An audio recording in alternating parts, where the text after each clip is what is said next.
Imagine waking up in a world completely devoid of spoken words. No labels, no names, no casual conversations. Yet, your survival depends entirely on working with a small group of other humans. This was the daily reality for our ancestors hundreds of thousands of years ago. Long before the evolution of complex spoken language, early humans possessed a rich, effective system of communication. They relied heavily on physical actions, vocal expressions, and environmental cues to coordinate hunts, warn of danger, and strengthen social bonds. Our modern communication still carries deep traces of these ancient, wordless methods. One of the most foundational pillars of pre-language communication was body language and gesture. Think about how much you can convey with a simple tilt of the head, a shrug, or a pointed finger. For early humans, these movements were vital. Simple hand gestures could indicate the direction of a moving herd, signal a group to crouch low in the tall grass, or welcome a neighboring group peacefully. Body posture also communicated internal states. A tense, rigid stance signaled immediate alertness, while a relaxed posture conveyed safety.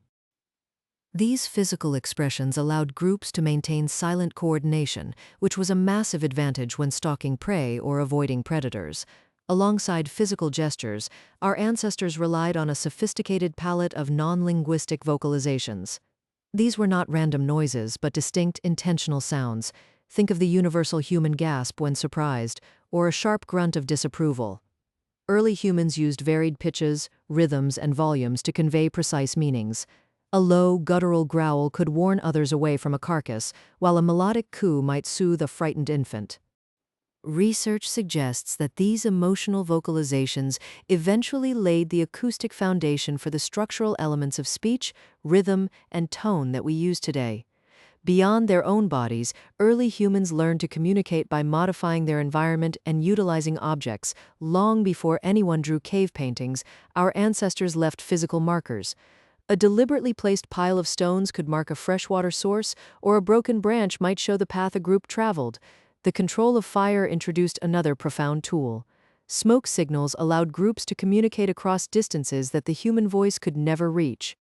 These physical alterations of nature represent the very first steps toward abstract symbolic communication, creating a shared meaning that outlasted the moment a gesture was made.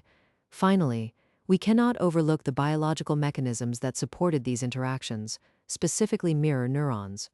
When an early human watched a companion strike a flint stone to create a sharp edge, certain neurons in the observer's brain fired as if they were performing the action themselves. This hardwired neurological mirroring made observational learning highly efficient. It allowed complex survival skills, like toolmaking and foraging strategies, to be passed down through generations entirely through demonstration and mimicry, ensuring the survival of the species without a single word spoken.